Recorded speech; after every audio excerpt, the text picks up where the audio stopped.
ကောင်းမှုကုသိုလ်လုပ်ချင်တဲ့စိတ်ကလေးတွေပေါ်လာရင်ချက်ချင်းလုပ်လိုက်ပါဘာဖြစ်လို့လဲဆိုတော့စိတ်ဟာမကောင်းမှုမှာသိပ်ပျော်တတ်တယ်သူပျော်တဲ့နေရာမှာပဲသူကျက်စားတဲ့သဘောရှိတယ်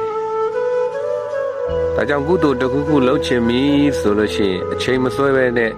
ချက်ချင်းလုပ်ရမယ်အချိန်ဆွဲလိုက်ပြီဆိုလို့ရှိရင်အကုသိုလ်တွေဟာခွင့်ရယူပြီးတော့ဒီကုသိုလ်ကိုမလုပ်ပြအောင်တားမြစ်လိုက်မယ်ဥပမာတစ်ခုကိုကအလှူဒန်းဖို့တစ်ခုတွေးလို့လူချင်းတန်းကျင်တဲ့စိတ်ကလေးပေါ်လာတယ်ဒါပေမဲ့ချက်ချင်းလက်ငယ်ကြီးမလူနိုင်သေးဘူးဆိုရင်တော့မှ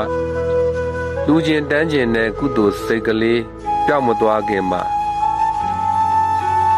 ကိုယ်မှာရှိတဲ့ဘုရားကိုတောက်တော်ရည်ချမ်းကတ်တာပဲဖြစ်ဖြစ်ပန်းကတ်တာပဲဖြစ်ဖြစ်ချက်ချင်းလုပ်လိုက်ပါဒီလိုလုပ်ဖို့အခွင့်အရေးမရသေးဘူးဆိုရင်တော့မှဗုဒ္ဓဂုဏ်တော်ပွားလိုက်တာပဲဖြစ်ဖြစ်တရားဝါရီကျမ်းမှာချမ်းသာကြပါစေလို့မေတ္တာပွားလိုက်တာပဲဖြစ်ဖြစ်ကိုရထားပြီးသားဖြစ်တဲ့မြတ်စွာဘုရားရှင်ရွှေနှုတ်တော်ထွက်တရားဓမ္မတွေကိုပွားများဆင်ခြင်နေတာပဲဖြစ်ဖြစ်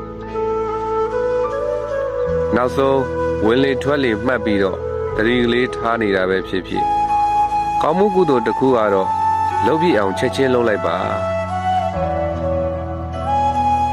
အဲဒီလိုကုသိုလ်မလုပ်ဘူးဆိုလို့ရှိရင်နောက်ကအာကုသိုလ်ကချက်ချင်းဝင်ရောက်လာနိုင်ပါတယ်ဒါကြောင့်မြတ်စွာဘုရားကအဘိဓရိထကလျာဏီတဲ့ကောင်းမှုကုသိုလ်လုပ်မယ်ဆိုရင်မြန်မြန်လုပ်တဲ့ဘာကြောင့်လဲဆိုတော့ဦးဇင်းတို့ရဲ့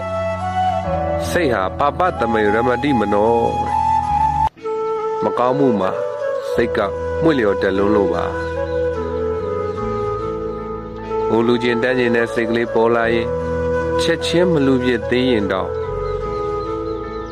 အနိနာမှာအလွယ်ကူဆုံးရနိုင်တဲ့ကောင်းမှုကုသိုလ်တွေကို